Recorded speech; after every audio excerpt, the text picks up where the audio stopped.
би бол яг төдөлтөөсөн мэл одоо унах иргэн шүү дээ. Ингээд 1958 онд ирсэн. Тэрэл энд одоо их зэгтэй байж байгаа төдөлтөөсөн бага сургууль гэдэг 4 жилтэй байсан.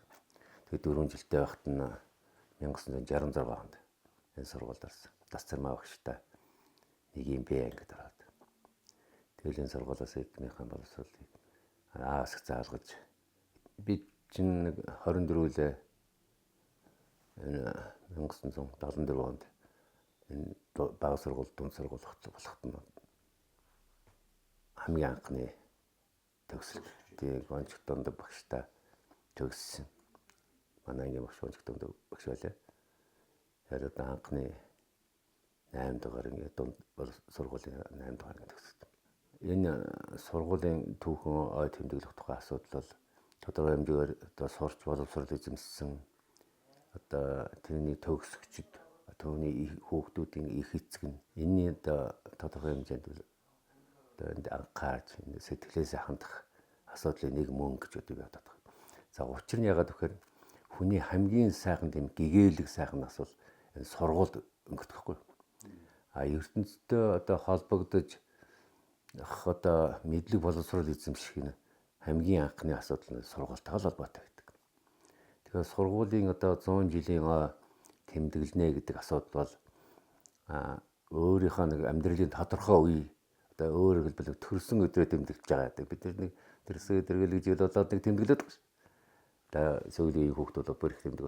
Одоо тэгэхээр нэг тийм л одоо ач холбогдолтой л одоо тэр зэрэг төрсөн өдрөө тэмдэглэхэд гэн ач холбогдол өгдөг шиг сургуулийн ой болоод. Тэгээ миний мэдэх бол зүгээр нэг удаа нэг багахан хэмжээний сургуулийн ой болж байгаа гэсэн тиймэрхүү нь бол ийм өргөн даалгастай бол тэмдэглэж байгаагүй.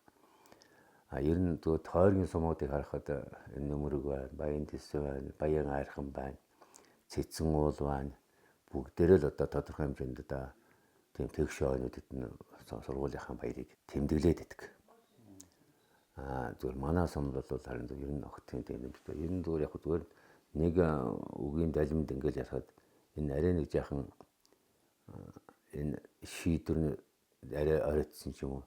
Бас нэг арай нэг өмнөх нь нэг жилийн ч өмнө байдаг юм уу. Ийм хэмжээний далаацтай ингээд бэлдээд ингээд сургуулийн ой тэмдэглэсэн болвол ач холбогдол одоо үр дүн нь бас арай дээр байх. Түүхэн бүдэх мэддэг хүн одоо цөөрчин жилээс жилээ дээр тусам цөөрнө шүү дээ тийм. Одоогоос нэг 20 30 жилийн өмнө мөө 30 40 жилийн өмнө ч гэдэг юм уу 50 жил 60 70 жил гэсэн бол тэрийг гэрчлэх хүмүүс бол маш олон байна. Би бол бас ингээл хувийн бодол ингээд бодохоор 1921 онд ардын хувьсгал яасан. Ардын хувьсгал ялаад ер нь сургууль байгуулах гэсэн баггүй ер нь. Тийм ээ. Тэгээд хүүхдүүд тэгээд энэ галуудан хүрээч бол одоо шашны том төв байсан. Ер нь улаастан дараа хэмжээний манай зах юм тийм. Тэр одоо энэ зах аймгийн хэмжээнд. Тэрийг төшөөлүүлээд бол одоо тэр сургууль байгуулагдсан гэж би ойлгоод байгаа. Сүхбаатар гол сая одоо тэр утгаар ярьж байна. Галуудан хүрээнд чинь манай одоо энэ хоршооны уул үндэс нь галуудан хүрээнд тавьчихсан гэдэггүй. Тэгээд тэр чинь бас нэлээд төвөрхөн ихтэй гал цэцэн уул одоо ингээд төдөвтэй. Тэгээд сонг нь санд тэгээд усын зүү хангаа 504-5 сумд тэгээд харьяалагддаг. Тэгээд одоо анхны одоо харилцан туслалцах хоршоо гэж байгуулагдаад тэгээд ловцоо гэдэг тийм орос дарахтай байсан. Тэгээд бол ер нь бол галуутай хүрээнд тодорхой хэмжээгээр бол тэр нь 28 онд байгуулагдсан байдаг. 1928 онд байгуулагдсан. Хамгийн анхны сар. Тэгэхээр ер нь бол энэ галуутай хүрээд тэр одоо нэгэнд шашны бас нэлээд том төв байсан. Тэр утгаар нь сургууль соёл янз бүрийн бариад худалдаа үйлчлэгээний асуудал ингээд тэгжсэн хөгжүүлж исэн одоо тийм төр засгийн бодлого байсан. Тэгээ манай худалдаа үйлчлэгээний удирдах газрын одоо 40 гаруй жил толгойсон Туван дарга гэдэг байсан. Туван дарга чинь одоо чинь 80 гаруй одоо өнгөрөөд бараг 6-7 жил шах болох гэж. Туван дарга чинь одоо энэ галуудан хүрээнд оршооны нэгтлэн бодох байсан гэж ярьдагсан байхгүй. Тийм ингээд бодохтой тэнд бол байгуулагдсан байх нь бол одоо боломжтой л гэсэн миний бодлого. Тэгээ энэ манай энэ ой зохион байгуулж байгаа хүмүүс бол энийг нэлээд судалсан юм шиг байна. Ямар ч байсан одоо 100 жил нь муу юм байна. Төдөвтэй нэр нь одоо өмнө одоо байгуулагдсан ч байна уу, хойш байгуулагдсан ч байна уу. Гэхдээ л сургууль одоо 99 жилж байдаг юм уу, 60 дэж байдаг юм уу, 70 жилж байдаг юм уу? Тодорхой хэмжээнд түүхээ нэг тэмдэглэж надад зүг. Ер нь бол тэгтээ төв хүлэн байх хэрэгтэй. Тэгэхээр нэг өргөжлүүлээд үнэхээр 100 жил байна уу, үгүй байна уу гэдг нь бол энэ хариуцж байгаа хүмүүс нөх гэж байдаг. Тийм учраас энийг бол би үнэн зөв байна гэдэг. Тэнд бол 100 биш, 90 ч гэдэг юм уу, 80 ч юм уу, 70 ч юм уу болж байгаа ч гэж одоо өвсөх одоо тийм.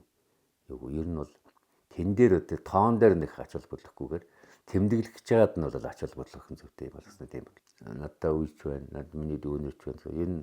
Энэ дээр зүгээр ингээд би яхад надаас төрүүлээд өгчихсөн өчтөн дэшний олон хүмүүс бий л дээ. Одоо би чинь 60 70-аатай л бодох байсан 70 80 хүрж байгаа хүмүүсийн сургуульд сурдаг гэсэн хүмүүс зөндөө шүү дээ.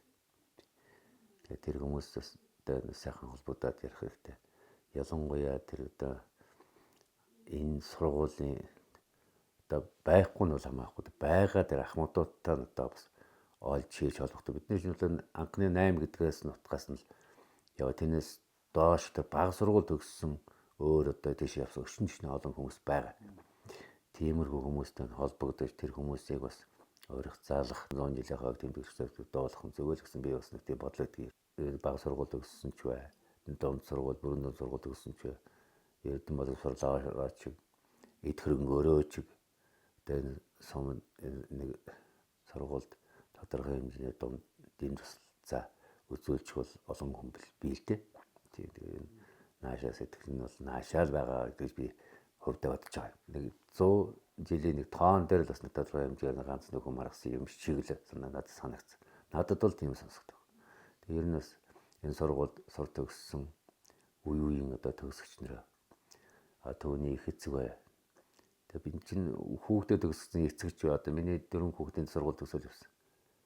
Тэгж шинэ ингээд яг энэ сургуулийн энэ төвхт 100 жилийн хойд сэтгэлийнхэн хандвар оролцоорой л гэдэг оройлгомоор санагдаж байна. Ер нь бид нэ тоонд анхаарахгүйгээр одоо тэр тэмдэглэж байгаа үйл явцанд нь одоо анхаарах нь зөв юм гэж одоо би бол хувийнхаа зүгээс одоо бодож байна шүү гэж та хэлмээр.